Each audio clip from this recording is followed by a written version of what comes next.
Good morning and welcome to the next in our ICN Player Profile series. I'm joined today by Adrian Clubb, senior chess playing expert from PS10. Good morning, Adrian. How are you? Good. Good morning. So let's start with the basic personal information: your name, grade, age, your team, and anything else that's important to know right off the bat. Well, my name's Adrian. I'm in 5th grade. I'm 10, and I play for PS10. PS10. Gladiators. A surprisingly excellent team right off the bat. Like everyone was very strong right off the bat. Did you feel like that too? Like it was amazing how fast the team got good? Yeah, we really just right when we started, we really just clicked, and it was really good. We just right off the bat, like you said, we were really good right off the bat. Do you know why that is? Do you have any idea why that is? I don't really know. I think we just have a lot of good talent, and we just are good as a team, and I think that's just why. Now there is a little backstory. I think you didn't start chess with us. You been a chess player. Not really. I mean, my grandpa taught me how to play. But I really started with you guys. Oh, well, I wasn't aware of that. I thought were you part of the team that existed before ICN came? No. Oh, wow. Okay. I maybe I'm not clear about who was part of that. I know there were a bunch of kids who were part of there was a smaller chess program before we came. And yeah. I think I was just assumed you were part of that because you were such a strong player immediately. I thought, oh, he must have been playing already for a long time with them. I see. Okay, so you really did get good even faster than I thought. Logan was a really good teacher. Oh, wow, that's great to hear. I mean, we all know Logan's just such a great instructor, but apparently this is the proof in the pudding. So you had 1 year on the team basically, or no, 2 years. You started in 4th grade. Yeah, I started in 4th grade. Yeah, this is my second year. Second year, okay. And you vaulted over 1,000 pretty quickly. How have you found chess in this current situation? It's hard, but it's kind of fun because there's so much resources online. Yeah. So much you can do online, but it's tough to not be able to go to the tournaments. And the online tournaments are good. But they're not as good as the face-to-face tournaments.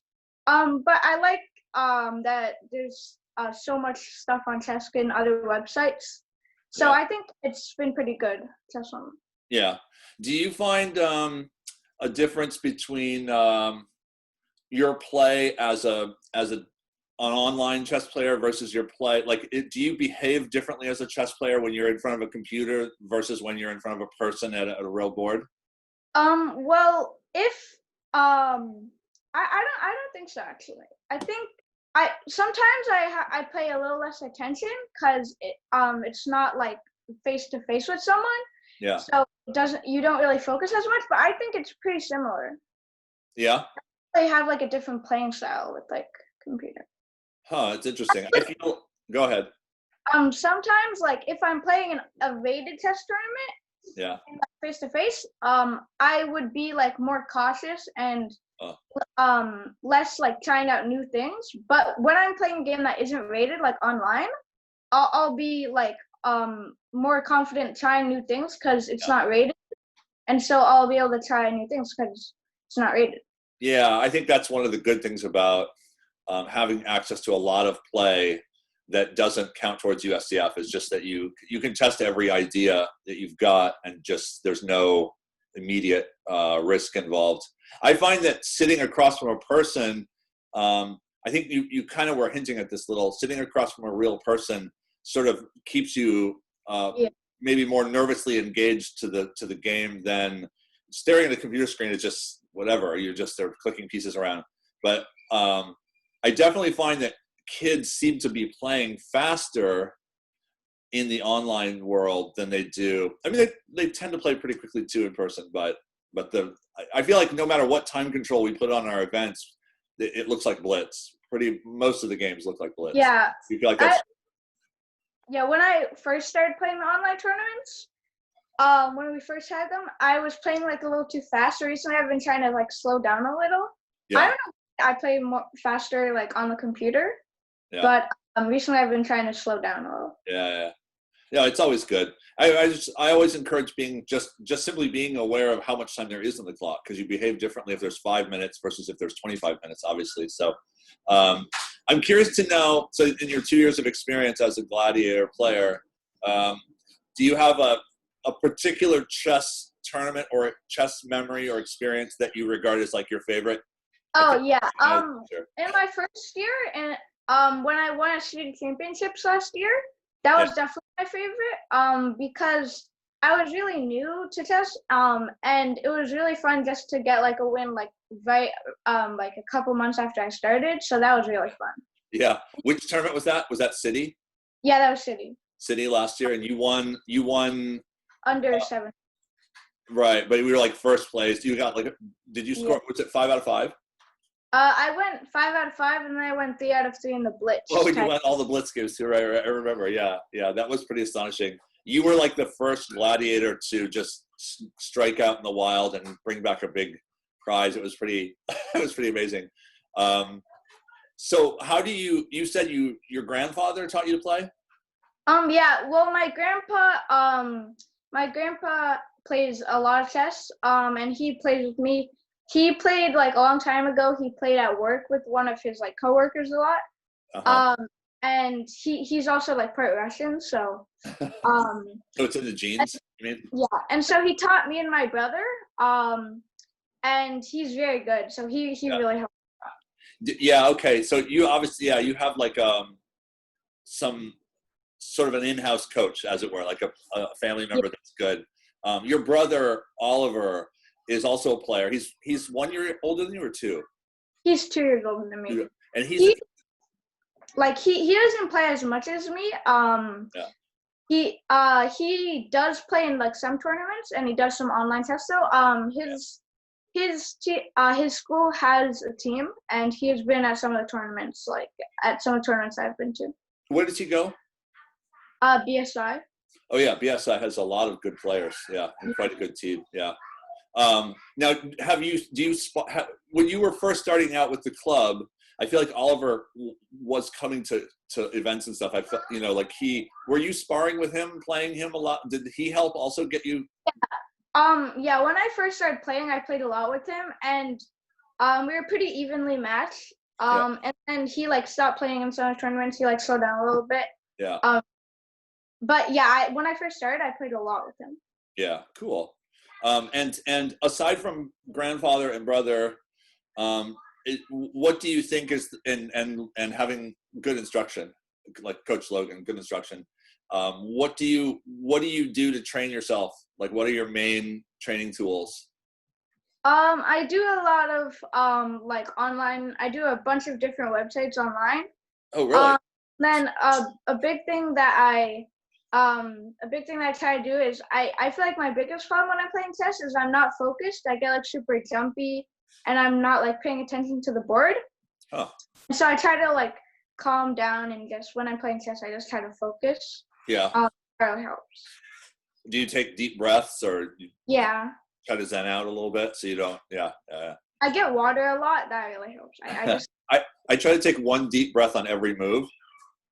I try to make a point of taking one deep breath on every move, even trivial moves, because it is just that one extra little bit of slowing myself down. Sometimes it's the difference between finding just a decent move versus finding a tactical strike or something good. What are your favorite websites for chess? I like Lichess a lot. Yeah. I think Lichess is probably my favorite. I like ChessKid and Chess.com. Yeah. And I also have some books that I brought up that I read that are like less tactics and more like studies and. Oh, interesting. Do you have a favorite chess book? there's this book about, and well, I have also a puzzle book. That's like the orange book that says like chess tactics for juniors. Yes, That's yeah, one. Jeff And then Coakley's book. I have a really good endgame book that has like it's a huge book, and it's just like I just is all about endgames. Yeah. Really What great. book is that? I'm dying to know what book that is. I think it's called like How to Win. I think it's something about like How to Win Endgame. I think that's what it's called. I You can't remember really, the author? like. No, That's okay. no. I'll try to find it and tell you. That's okay. Endgame study is pretty rare at the junior level. Usually you have to be at a pretty high level before you catch people studying endgames. But like a couple months ago, like right before the quarantine happened, I was like trying to work on my endgame a lot because I wasn't doing very well in my endgame, and that kind of stopped and started doing like some more puzzles. But I'm trying to get back into the endgame. So when you're on Lee Chess, are you just play there, or do you actually use that to study things at all? What do you do? well, there are like some studies that I do, but I do a lot of just playing, like just playing. Yeah. It seems like a very good site for Yeah, play. Yeah. But I still sort of regard Chess Kit as the gold standard for puzzle solving. And yeah, I did a bunch of puzzles yesterday. Like I did like yesterday. Because I've been doing a lot of like puzzles like not on Test Kit, so I decided to do some on Test Kit, and then I did like 30 yesterday. Did it feel good? Like did you feel like yeah. Sometimes it's nice to take a little. You step away from it, and then you come back, and you punch through a bunch of them easily. Yeah. Do you have any chess goals? I mean, I know it's the end of your career at PS10. Unfortunately, we don't get to have you back next year, but yeah. So at my middle school that I'm going to, they don't have a chess club, but the principal said that we could just start one. Yeah. Like if we get some other kids, we could just start a chess club. So that's probably my goal. Which school are you headed to? 442. 442. Oh, okay. 442. Okay. Interesting. Well, if you need advice or help or ideas about how to get a club going or whatever, of course, don't hesitate to reach out. We're going to be sad to lose you, and even sadder not to be able to have our kind of like end of year, experience. I was looking forward to sending a team to Nashville for the national. Yeah, I was really excited for that. That's a major league loss, but obviously you'll be able to do that next year. I mean, assuming life returns to some form of normalcy. And one last question, just out of curiosity, I always like to ask this question of students and kids, especially.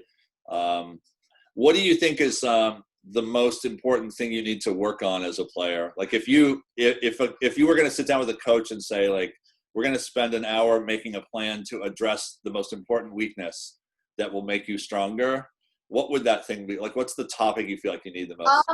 Well, I think end games, but especially I find I get in a lot of trouble with end games with just pawns and rooks. I don't know why, but like if I have just pawns and rooks, I get in a lot of trouble there. Yeah. But when I have other pieces, it seems fine for me. Oh, interesting.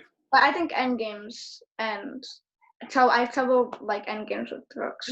Interesting. You've struck that note a few times. I think that's you might be on something. I'll tell you this much. I feel like it's a widely held opinion that or even statistically understood thing that something like some ridiculous percentage of end games, like 80% or something, or 90% are rook and pawn. Yeah. Or king and pawn, and just like very simply, And I feel like some chess coach somewhere along the line said to me, yeah, if you just study king and rook and pawn end games, you cover like a ridiculously high percentage of bases. So you probably, if you just set your mind on rook and pawn and end games, you probably get most of the way there, at least expert level, I would say. Which I wouldn't be surprised to talk to you 1 year from now and find out that you're closing in on expert level. So yeah, I look forward to keeping track of you and your progress going into next year. Stay in touch, yeah? All right. And thanks for your time. And I hope you have a good rest of your Sunday. It's a lovely day outside. Yeah, you too. Thanks a lot. And don't forget to go outside. Very important. Okay. Well done, Adrian. Nice job. Thanks.